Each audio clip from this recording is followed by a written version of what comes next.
معزز سامعین کرام، آئیے کسی بھی گفتگو سے پہلے ایک مرتبہ انتہائی عقیدت و محبت کے ساتھ حضور آقا نامدار، مدینے کے تاجدار، مالک و مختار، طٰہٰ و یاسین، راحت العاشقین، مراد المشتاقین، نور مجسم، گنبد خضرا میں آرام فرمانے والے آقا و مولا داتا نبی رحمت صلی اللہ تعالی علیہ وسلم کی بارگاہ میں درود پاک کا نذرانہ عقیدت پیش کریں۔ پڑھیں اللہم صلی علی سیدنا شفیعنا حبیبنا نبینا مولانا محمد وبارک وسلم، صلو علیہ صلاۃ و سلام علیک یا رسول اللہ صلی اللہ تعالی علیہ وآلہ وسلم۔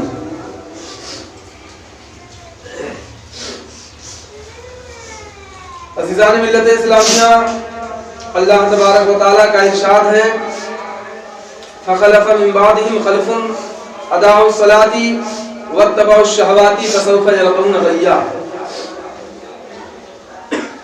اس آیت کریمہ میں اللہ تبارک و تعالیٰ نے ان لوگوں کا ذکر فرمایا ہے جو لوگ اپنی نمازوں کو سستی اور کاہلی کی وجہ سے چھوڑ دیتے ہیں۔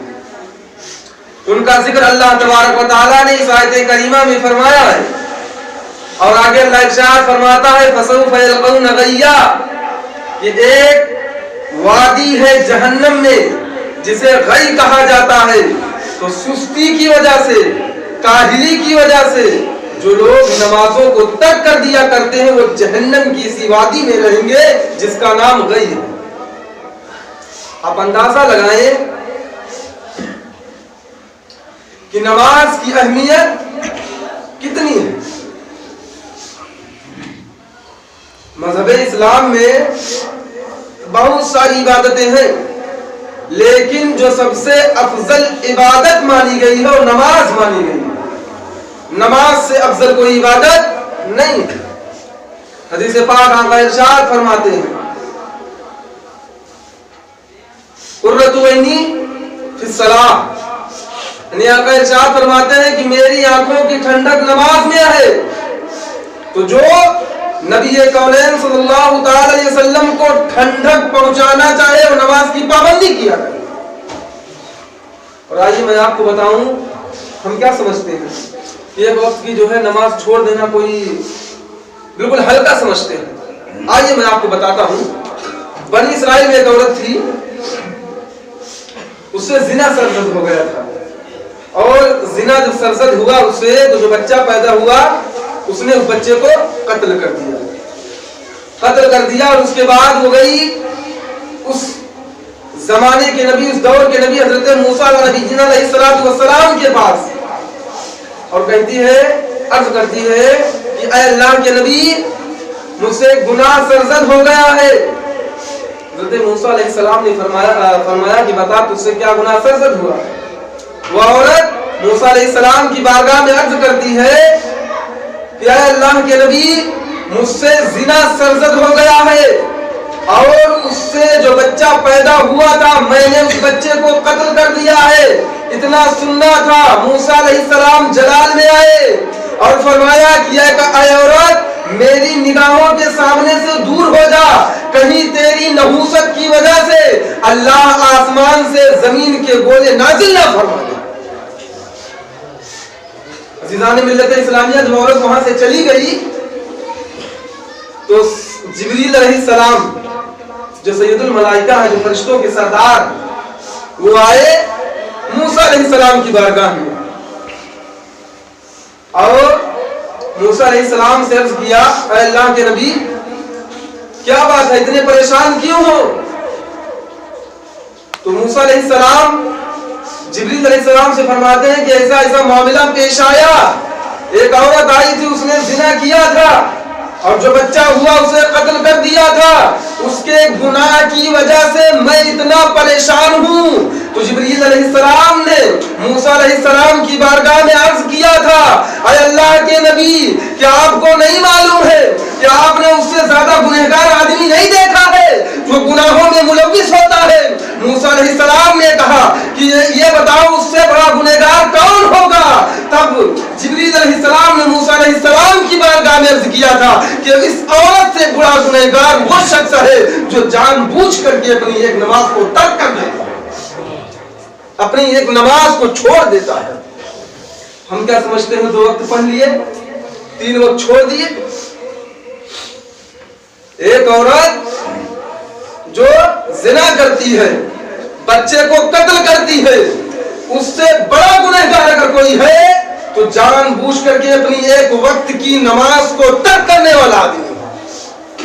بڑا ہلکا سمجھتے ہیں، یہ اذان ہی تو ہے، ہو رہی ہے، 2 منٹ کے بعد اذان ختم ہو جائے گی، 2 لوگ جا کر کے مسجد میں اپنی پیشانی کو جھکا دیں گے، ہم کو تو اپنا کام کرنا ہے، ہمیں تو اپنے کام میں مصروف رہنا ہے۔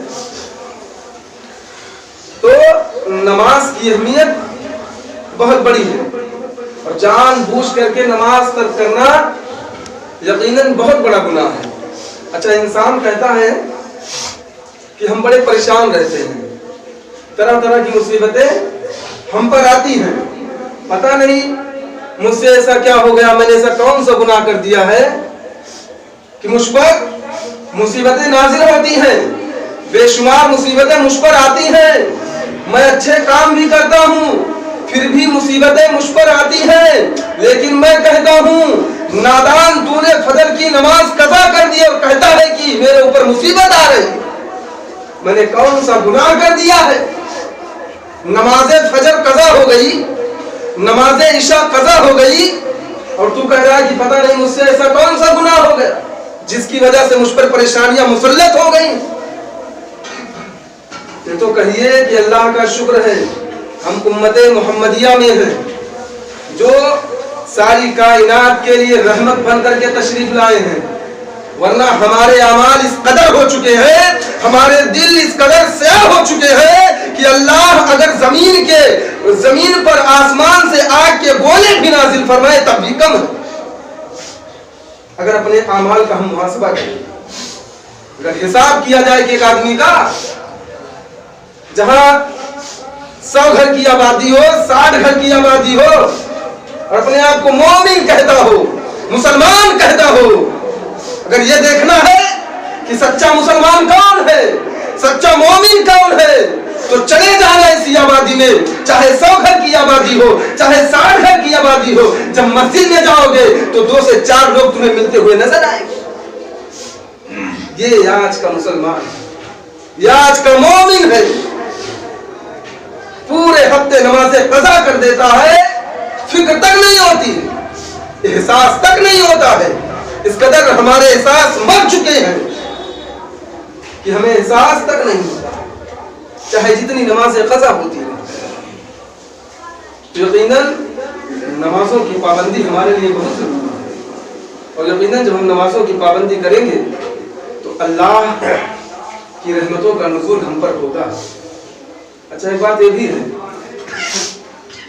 اگر کہیں پر دعوت ہو تو انسان 20 کلومیٹر دور تک بڑھیا سج دھج کے میک اپ شیک اپ کر کے جو ہے کریم کریم لگا کر کے بڑھیا نیا کپڑا پہن کر کے چلا جائے گا 20 25 30 کلومیٹر تک، نہ اسے تھکاوٹ لگے گی، اور ٹھنڈی کا سیزن ہے تو نہ اسے سردی لگے گی، اور جو جو 50 سال 60 سال کے ہیں وہ بھی اپنی دعوت کو نہیں ترک کرتے ہیں، بھلے 30 کلومیٹر دور جانا پڑے، لیکن اگر مسجد گھر کے بغل ہو، صرف 50 قدم کی دوری پر ہو، 20 قدم کی دوری پر ہو، انہیں مسجد میں آنے سے ان کی جان نکلتی۔ یہ افسوس کا مقام نہیں تو کیا ہے کہ دعوت جانا ہو تو سج دھج کے تیار ہو کے چلے جائیں اور مسجد نہیں جائیں گے۔